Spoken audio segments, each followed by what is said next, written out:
ഓം ശ്രീ ഗണേശ ശാരദാ ഗുരുഭ്യോ നമ. ഓം ശ്രീ മഹാദേവ്യൈ നമ. ശ്രീ ലളിതാ സഹസ്രനാമ സ്തോത്രത്തിൻ്റെ 10-11 ശ്ലോകങ്ങളാണ് ഇപ്പോൾ ജപിക്കുന്നതും സ്മരിക്കുന്നതും. ശുദ്ധവിദ്യാം കുരാകാര ദ്വിജപംക്തി ദ്വയോജ്വല കർപ്പൂരവീടികാമോദസമാകർഷ ദിഗന്ധര നിജസല്ലാപമാധുര്യ വിനിർഭത്സിത കച്ഛഭി മന്ദസ്മിതപ്രഭാപൂരമജ്ജത് കാമേശമാനസ. ആദ്യത്തെ നാമം ശുദ്ധവിദ്യാംകുരാകാര ദ്വിജപംക്തിദ്വയോജ്വല. ശുദ്ധവിദ്യാംകുരാകാര ദ്വിജപംക്തിദ്വയോജ്വല.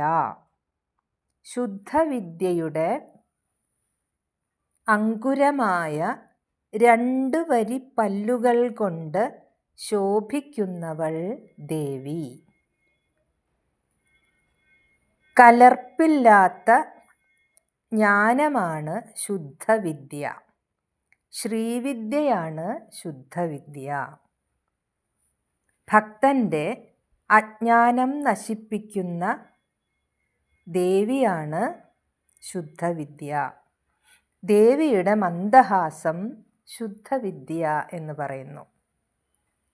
ഭക്തൻ്റെ അജ്ഞാനം നശിപ്പിച്ച് ഭക്തന് ശാന്തിയും സന്തോഷവും നൽകുന്നു ശ്രീ മഹാദേവിയുടെ മധുര മന്ദസ്മിതം. അറിയുന്നവൻ അറിയപ്പെടേണ്ടത് അറിവ് എന്ന ത്രിപുടി, ഈ 3 തലങ്ങൾ, ത്രിപുടിയുടെ കലർപ്പില്ലാത്തതാണ് ശുദ്ധവിദ്യ എന്ന് പറയുന്നു. കാരണം ശുദ്ധവിദ്യ ദേവി തന്നെയാണ്. ഉപാസകൻ സാധനയിലൂടെ താദാത്മ്യം പ്രാപിക്കുകയാണ് ചെയ്യുന്നത്. ശുദ്ധവിദ്യയിലൂടെ അമ്മയുമായി ലയനം നടക്കുന്നു. അതാണ് ശുദ്ധവിദ്യ. യാതൊരു കലർപ്പുമില്ലാത്ത വിദ്യ ശ്രീവിദ്യ, ശുദ്ധവിദ്യ, ശ്രീ മഹാദേവി. ദ്വിജപംക്തി എന്നാൽ പല്ലിൻ്റെ നിര. ഉജ്ജ്വല ശോഭിക്കുന്നവൾ. ശുദ്ധവിദ്യ എന്ന് പറയുമ്പോൾ ഷോഡശി വിദ്യയാണത്, ശ്രീവിദ്യയാണ്. 16 അക്ഷരമുള്ള മന്ത്രമാണ് ഷോഡശി മന്ത്രം. ദേവി തന്നെയാണ് മന്ത്രം. ദ്വിജപംക്തിദ്വയം എന്ന് പറഞ്ഞാൽ 2 വരി പല്ലുകൾ, 16 വീതം പല്ലുകളുള്ള 2 വരികൾ. അപ്പോൾ 32 പല്ലുകൾ.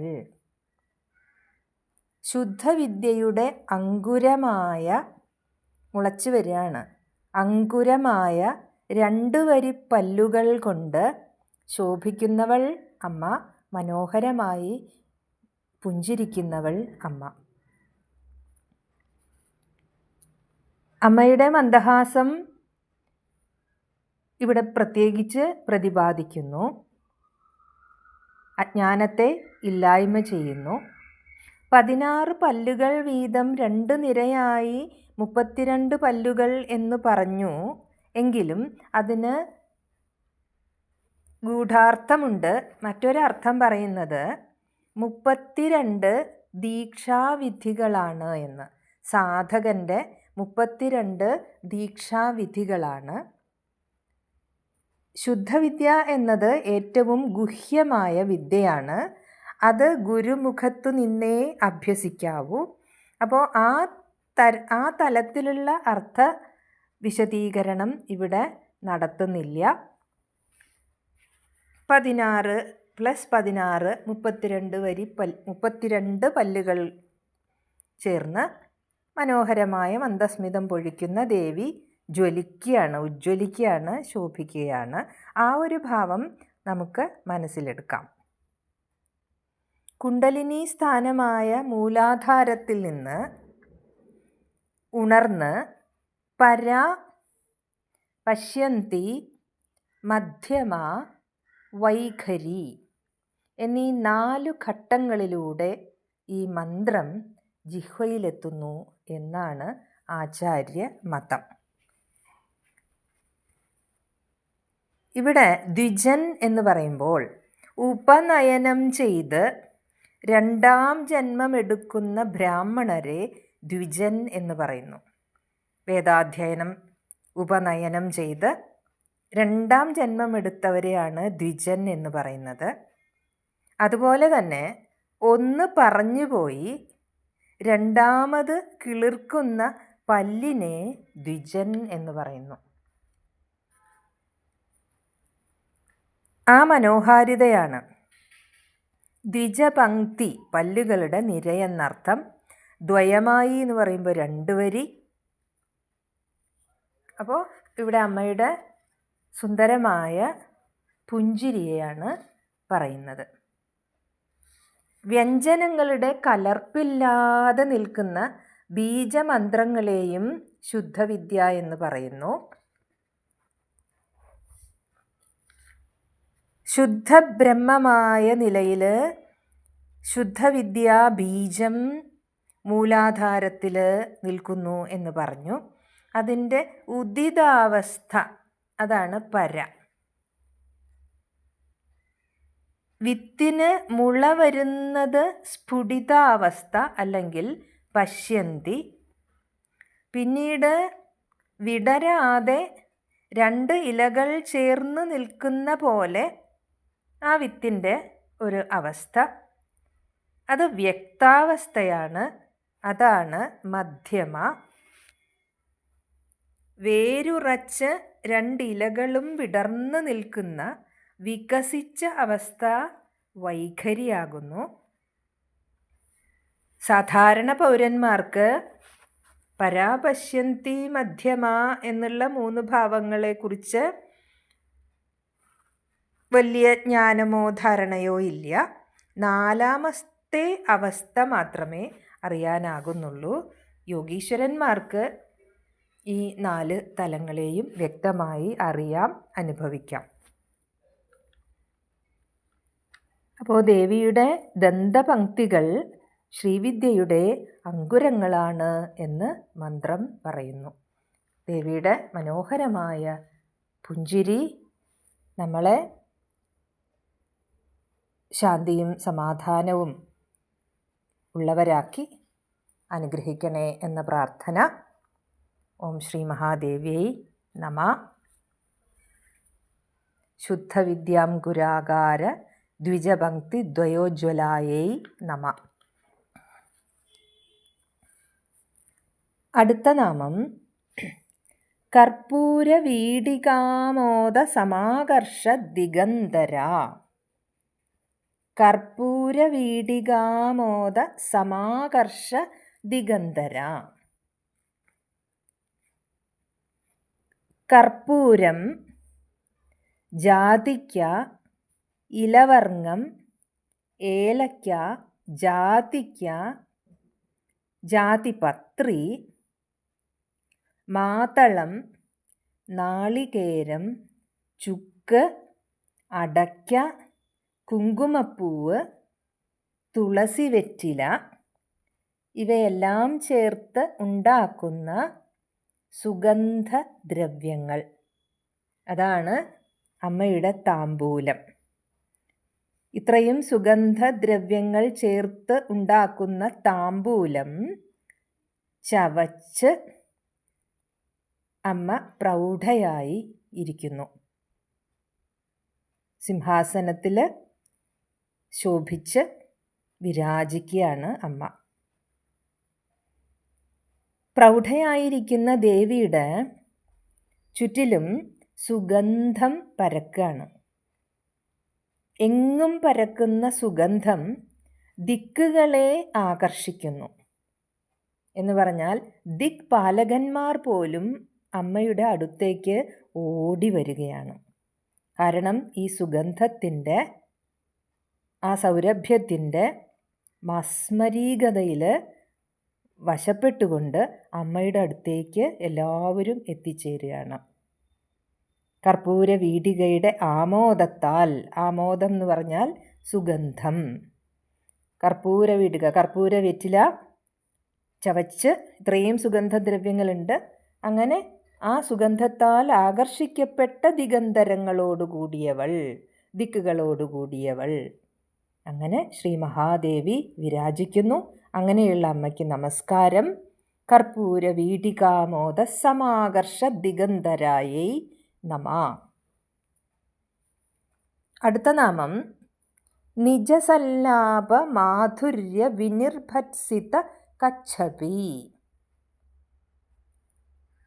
നിജസല്ലാപ മാധുര്യ വിനിർഭത്സിത കച്ഛപി. നിജ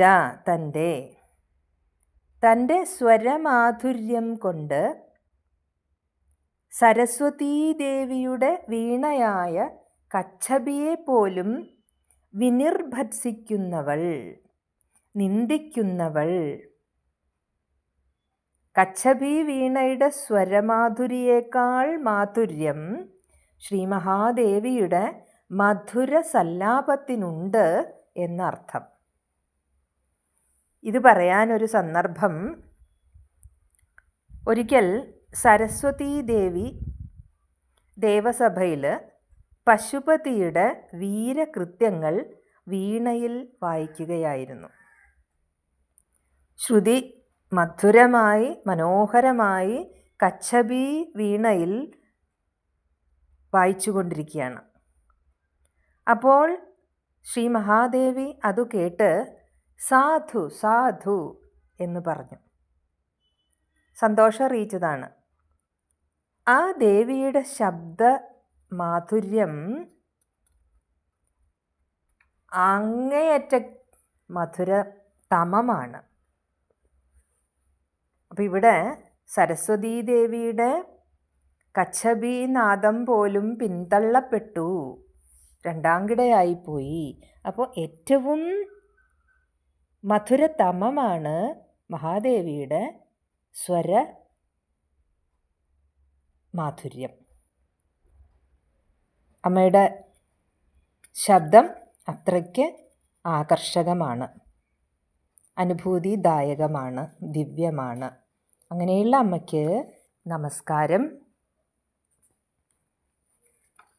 ഓം നിജസല്ലാപ മാധുര്യ വിനിർഭത്സിത കച്ഛപ്യൈ നമ. അടുത്ത നാമം മന്ദസ്മിത പ്രഭാപൂര മജ്ജത് കാമേശമാനസ. മന്ദസ്മിത പ്രഭാപൂര മജ്ജത് കാമേശമാനസ. സ്വന്തം മന്ദഹാസത്തിൽ കാമേശൻ്റെ മനസ്സിനെ നിമജ്ജമാക്കുന്നവൾ. ദേവിയുടെ മനോഹരമായ മന്ദഹാസത്തിൽ കാമേശൻ നിമഗ്നനായി പോകുന്നു. കാമേശൻ്റെ മനസ്സിനെ നിമജ്ജമാക്കുന്നവൾ ശ്രീ മഹാദേവി. ദേവിയുടെ മന്ദസ്മിതത്തിൽ സ്വയം മറന്ന് മുഴുകിയിരുന്നു മഹാദേവൻ, കാമേശൻ എന്നാണ് പറയുന്നത്. കാമനെ ജയിച്ചവനായ ശിവൻ കാമാദികൾക്ക് വഴിപ്പെടാത്ത കാമേശൻ്റെ മനസ്സ് ദേവിയുടെ മന്ദസ്മിതത്തിൽ നിമഗ്നമായി പോയി എന്ന് പറയുമ്പോൾ ആ പുഞ്ചിരിയുടെ ലാവണ്യ അതിശയം മനസ്സിലാക്കാം. അത് പ്രകടമാക്കുകയാണ് വാഗ്ദേവതമാർ. സർവത്തെയും ആകർഷിക്കാനുള്ള കഴിവാണ് അമ്മയുടെ മന്ദസ്മിതത്തിലുള്ളത്. ചിദഗ്നികുണ്ഠ സംഭൂതയായ ദേവിയുടെ മന്ദസ്മിതത്തെക്കുറിച്ച് വാഗ്ദേവതമാർ സ്തുതിക്കുകയാണ്. മഹാരാജ്ഞിയായി പട്ടാഭിഷേകം ചെയ്യണം എങ്കിൽ എന്ന് പറഞ്ഞാൽ ഭണ്ഡാസുരനെ വധിക്കണം എങ്കിൽ ദേവി കന്യകയായി ഇരിക്കരുത്. ദേവി വിവാഹിതയായിരിക്കണം. ദേവന്മാരുടെ പ്രാർത്ഥനയാൽ മഹാദേവൻ കാമേശ്വരനായി സർവാഭരണ വിഭൂഷിതനായി ദേവസഭയിൽ പ്രത്യക്ഷപ്പെടുകയാണ്. വാസ്തവത്തിൽ ദിഗംബരൻ, ഭസ്മധാരി, പന്നകാഭരണൻ, ശ്മശാനവാസി അങ്ങനെയൊക്കെയാണ് എങ്കിലും ഈ സന്ദർഭത്തിൽ മഹാദേവൻ കാമേശ്വരനായി അതിസുന്ദരനായി വേഷഭൂഷാദികൾ അണിഞ്ഞുകൊണ്ട് ദേവസഭയിൽ പ്രത്യക്ഷപ്പെട്ടു. ആ സമയം ദേവന്മാരുടെയും ഋഷീശ്വരന്മാർ, ത്രിമൂർത്തികൾ തുടങ്ങി എല്ലാവരുടെയും മുൻപിൽ നിന്നുകൊണ്ട് ദേവി ഒരു വരണമാല്യം ആകാശത്തിലേക്ക് വലിച്ചെറിഞ്ഞു. അത് കാമേശ്വരൻ്റെ കണ്ഠത്തിലാണ് വന്നു വീണത്. അപ്പോൾ ദേവി മധുരമായി ഒന്ന് പുഞ്ചിരിച്ചു.